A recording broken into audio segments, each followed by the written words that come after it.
Why does trying harder make you feel more lost? Have you noticed? You're trying harder than ever, yet feeling more lost with each step? It's not because you're not enough.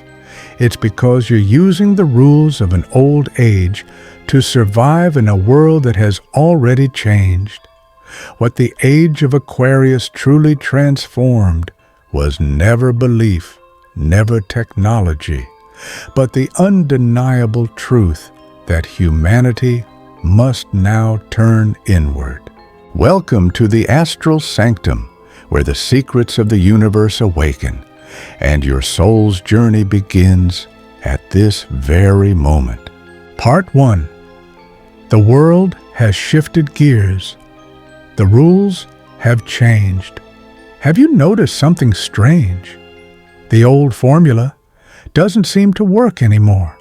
In the past, as long as you were willing to endure, to push through, to place yourself last, the world would eventually offer you something in return.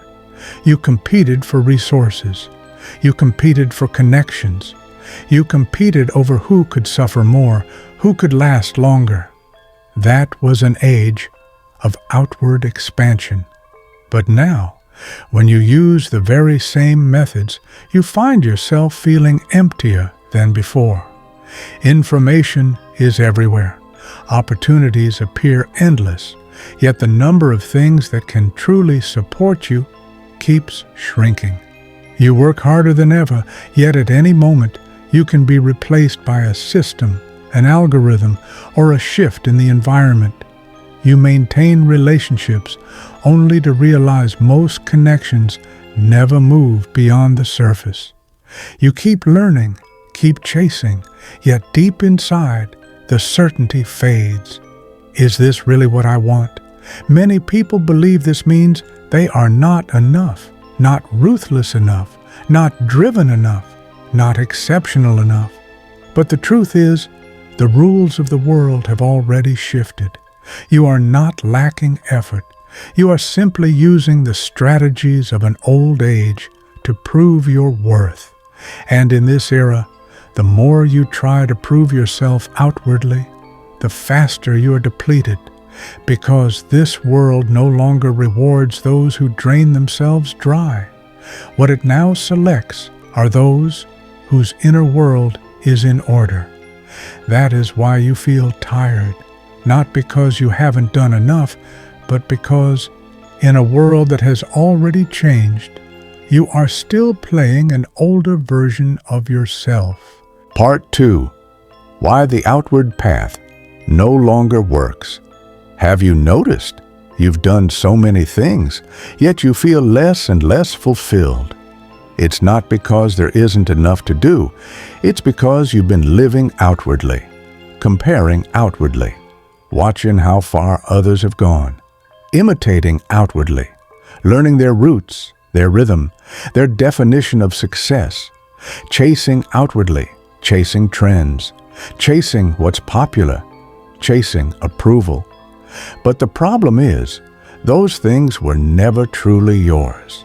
You only borrowed them, wore them for a while, yet had to spend your own energy to keep them in place. That's why you begin to notice. The more you do, the emptier you feel inside. Not because you aren't capable, but because your emotions have been constantly pulled by the outside world. More likes. You feel secure for a moment, less feedback, and you immediately begin to doubt yourself. This kind of achievement is brief, so brief that before you can truly feel it, you already need the next stimulation. Over time, you start to feel tired, numb, and even the things you once loved begin to lose their meaning. Many people mistake this state for laziness, for a lack of ambition. But the truth is, your soul has refused to be consumed any longer.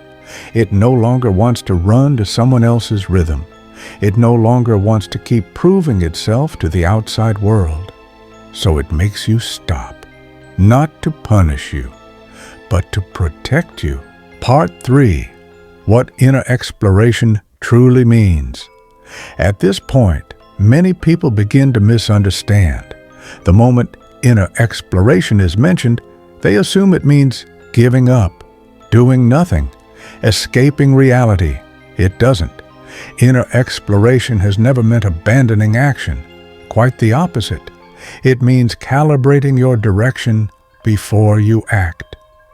True inward exploration begins when you ask yourself one essential question. Is this worth the energy of my life?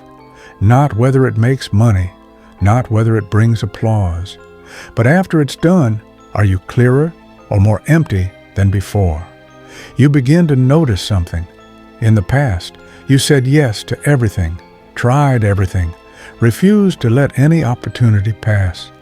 But now, you start to say no, not because you've grown cold, but because your energy has finally learned its boundaries. Inner exploration is the restoration of inner order. You know how much strength you have in a day. You know what drains you and what makes you come alive. As a result, you actually do fewer things, but each one is more precise, more stable, and built to last. Inner exploration is not about doing nothing. It is about finally understanding what is truly worth devoting your life to. Part 4. The shared truth of the age of Aquarius and the 9 purple fire cycle. If you believe that turning inward is merely a personal choice, then you are underestimating this era. Because what is unfolding now is not accidental. No matter which language you use to describe it, the age of Aquarius or the 9 purple fire cycle, they are pointing to the very same shift. The age of Aquarius is an age of decentralization. Authority is dissolving. Standards are loosening. No one can define for you anymore what success looks like or which path is the right one. You must awaken on your own. The 9 purple fire cycle does not speak of an external fire. It speaks of the fire of consciousness, of spirit, intuition, and values being pushed to the forefront. That is why you see external structures beginning to collapse. Industries grow unstable. Rules shift overnight. Paths that once felt secure fail one by one. This does not mean the world has become worse. It means the world is no longer holding you up. It is forcing every individual to build an inner structure of their own. You begin to turn inward not because you seek spiritual practice, but because if you do not awaken, you will be swept aside by the force of this change. The true dividing line has never been outside. It lies here. When the external world collapses, do you have an inner foundation strong enough to stand on? Some people lose themselves in chaos. Others, for the first time, see themselves clearly within it. This is the true distinction this era is here to make. Part 5. What does inner exploration have to do with wealth? Many people hear the phrase inner exploration and immediately worry about one thing. What about reality? What about money? But what truly determines your financial state has never been how many things you do, but the state you're in when you make decisions. When a person is internally chaotic, every choice they make is driven by fear. Fear of missing out. Fear of falling behind. Fear of not being enough. So they keep grabbing opportunities, keep changing direction, keep burning themselves out. On the surface, they look busy, but wealth never stays with them. When a person is internally stable, the situation is the opposite. They are not rushed. They don't chase blindly. They don't need to prove themselves to feel safe. Their choices become fewer, but each step is more precise. Money ultimately flows toward those who are internally stable because they don't panic. They don't chase recklessly. and they don't undersell themselves. They know when to act, when to wait, and when to say no, not because they are smarter, but because they are no longer led by emotion. So inner exploration has never meant leaving reality. It simply gives you the ability to stand steady in a chaotic era, on the side where money naturally flows. Closing narration. You haven't gone astray. You've reached the entrance. If recently you've lost interest in many things, yet have begun to feel curious about your true self, that isn't a problem.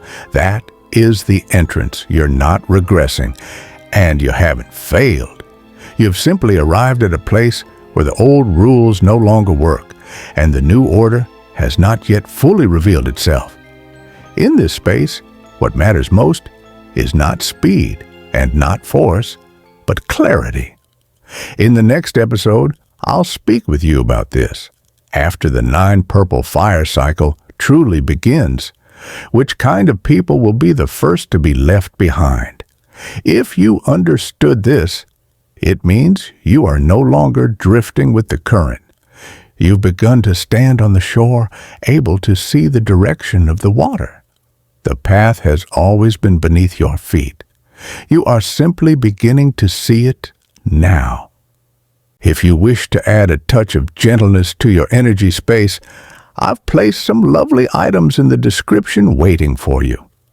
If these words resonate with where you are in your life right now, the next stage of exploration is already waiting for you.